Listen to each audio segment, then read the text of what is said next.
Il suffit parfois de traverser le périph' pour se retrouver au Chili. Dans une ambiance de bodega au bar du théâtre Aleph, à Ivry, la communauté se retrouve tous les week-ends. Comme d'habitude, on chante, on danse, mais ce soir en prime, on vote. Vous pouvez voter. Le directeur du théâtre, Oscar Castro, a organisé une fausse soirée électorale. Comme tous ceux qui sont là, il a fui la dictature il y a 30 ans. Nous sommes le 16 janvier, 24 heures avant les élections présidentielles au Chili. C'est un scrutin crucial, la droite pourrait revenir au pouvoir après 20 ans de gouvernement de centre-gauche. Mais pour ces exilés, interdiction de voter. La constitution chilienne ne le permet pas. Alors, ils font semblant. Ici, tout le monde il a le droit à voter. C'est un vote groupé. Alors, je dois te présenter ma carte d'identité ? Non, rien. Tu dois juste passer dans la cabine secrète. Pour un vote secret. Voilà mon vote. Vous avez voté pour qui ? Ah, c'est un secret. C'est un secret. Un secret de polichinelle. Oui. Point levé, les moustaches imbibées de pisco, ces Chiliens soutiennent tous Eduardo Frei, le candidat de la coalition. Leur cœur est à gauche, aujourd'hui, ils en rigolent. Mais le lendemain, c'est la douche froide. Sebastián Piñera Echenique. 17 janvier, ce matin, les Chiliens d'Ivry-sur-Seine ont la gueule de bois.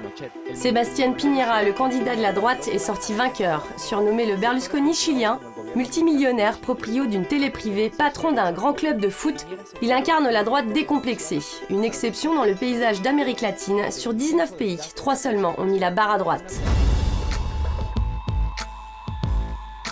Au lendemain de l'élection, nous retrouvons Oscar. La pilule a du mal à passer. Dans son pavillon de banlieue, il nous montre la une des journaux chiliens. Completamente populista. Piñera dit qu'il va finir avec la misère, avec la pauvreté. Mais s'il le fait, c'est génial. Hein? Je voterai pour lui les prochaines 4 ans. Oscar ironise, il est amer. Après les élections, il a tout de suite pensé à son amie d'enfance, Michelle Bachelet, la présidente sortante. Je n'ai pas osé l'appeler. Tu sais, avec Michel, on se connaît quand il avait 14 ans. Ah oui? Et moi, j'avais 16 ans, à peu près. Nous, on voulait faire du théâtre pour rencontrer les filles.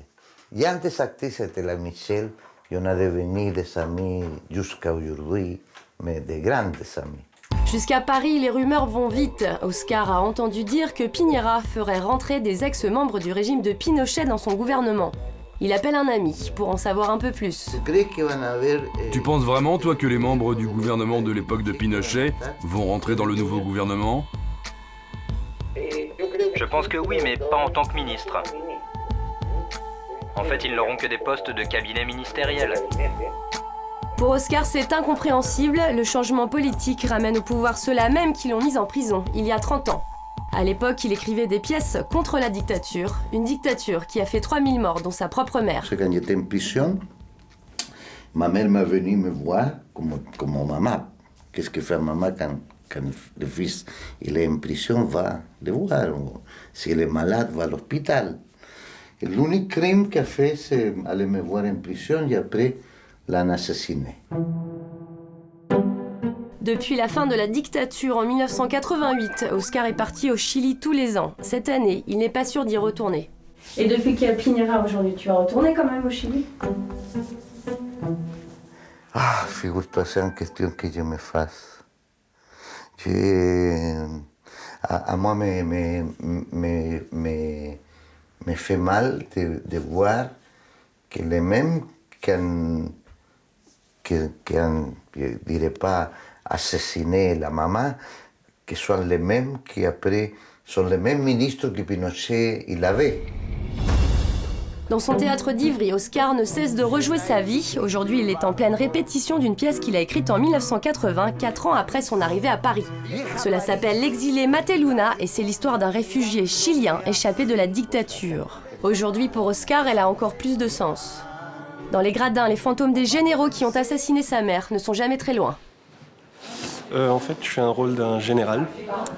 Donc voilà. Général. en général. On pourrait dire que c'est d'une certaine façon une grande satire de Pinochet, non? On peut dire que c'est un grand satire des généraux latino-américains. Voilà, c'est le meilleur outil de la torture. En plus, il y a un bruit assez tortureux. Donc voilà, je pense que... Au 7e jour, l'homme ne se reposa pas. Il créa les forces armées et l'ordre. Et de partout surgirent Des soldats, adjudants, lieutenants, capitaines, commandants, lieutenants-colonels, colonels, généraux. des ordres de paix. Sur scène, Oscar travaille avec sa fille. Sur les planches, comme dans la vie, il partage avec elle son histoire. Anaï, la trentaine, est partie au Chili il y a 10 ans pour comprendre. Là-bas, elle a découvert le silence des Chiliens face au drame qu'ils ont vécu. Au Chili, il y a comme des choses... on ne parle pas de ça au Chili. C'est un tabou ? C'est comme si on voulait tourner la page. Je pense que mon père, c'est un des seuls artistes au Chili qui est exilé, mais qu'à chaque fois qu'il revient, c'est lui qui fait tout le travail de mémoire. Même si Oscar ne retourne pas au Chili tant que la droite est au pouvoir, ce qui est sûr, c'est qu'il continuera de mener son combat à Ivry, à 9000 km de son pays.